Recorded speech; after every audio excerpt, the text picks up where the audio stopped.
হচ্ছে শোল মাছের ঝাল। তার জন্য প্রথমে নিয়ে নিয়েছি মাছটাকে ধুয়ে নিয়েছি। এবার এর মধ্যে নুন হলুদ মাখিয়ে নেব।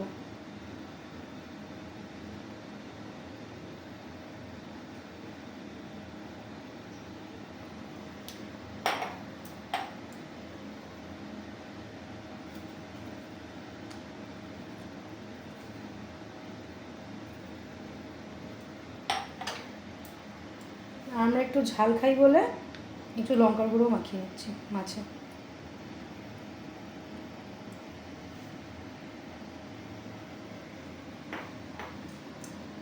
আর হালকা তেল দিয়ে নেব।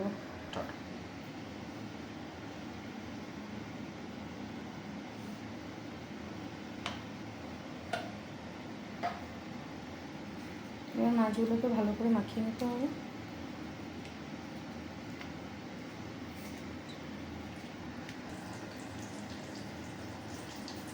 তেলটা গরম করতে দিয়েছি, তেলটা গরম হয়ে গেছে। এবার এর মধ্যে মাছগুলোকে ছেড়ে দেবো।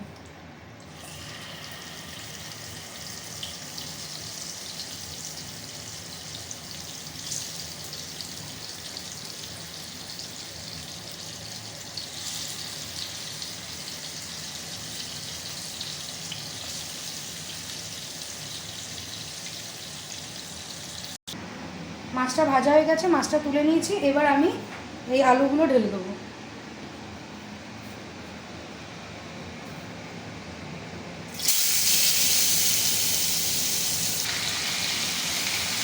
তো এবার আমি আলুটা এখানে ভেজে নেব।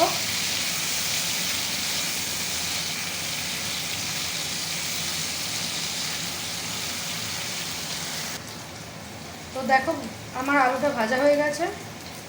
এবার আমি আলুটাকে তুলে নেব।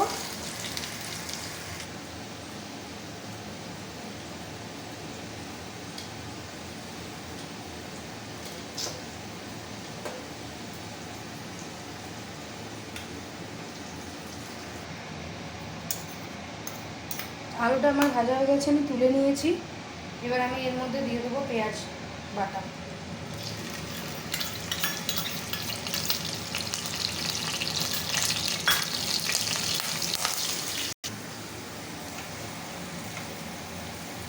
দিয়ে দিয়েছি পেঁয়াজ বাটা। এবার এর মধ্যে আমি দিয়ে দেবো জিঞ্জার গার্লিক পেস্ট, আদা রসুন বাটা।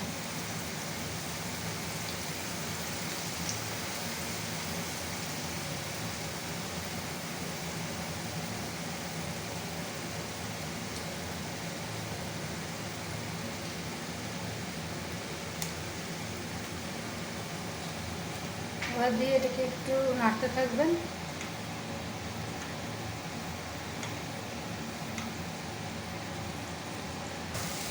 পেঁয়াজের কালারটা চেঞ্জ হয়ে গেছে আর কাঁচা গন্ধটাও চলে গেছে। এবার আমি দিয়ে দিচ্ছি টমেটো বাটা।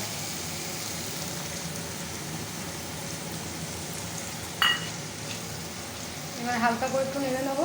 টমেটোর কাঁচা গন্ধটা চলে গেলে মশলাগুলো ঢালবো। টমেটোটা কষে গেছে। এবার এর মধ্যে আমি দিয়ে দিচ্ছি নুন, হলুদ, আর দিয়ে দিচ্ছি লঙ্কা গুঁড়ো,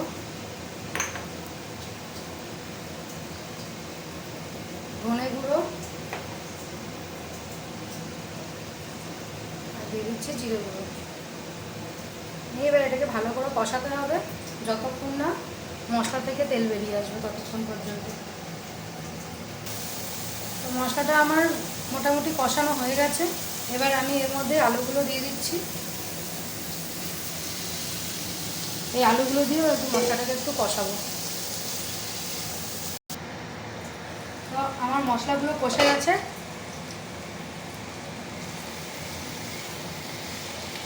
এবার আমি এর মধ্যে জল ঢেলে দেবো।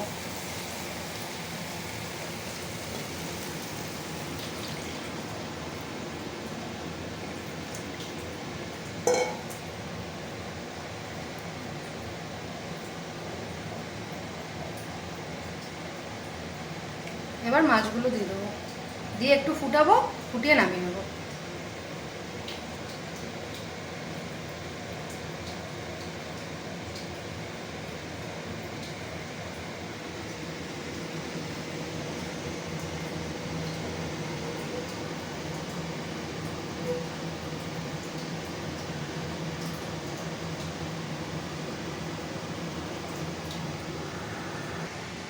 তো আমার মাছ রেডি হয়ে গেছে, এবার এটাকে বন্ধ করে দেবো গ্যাস।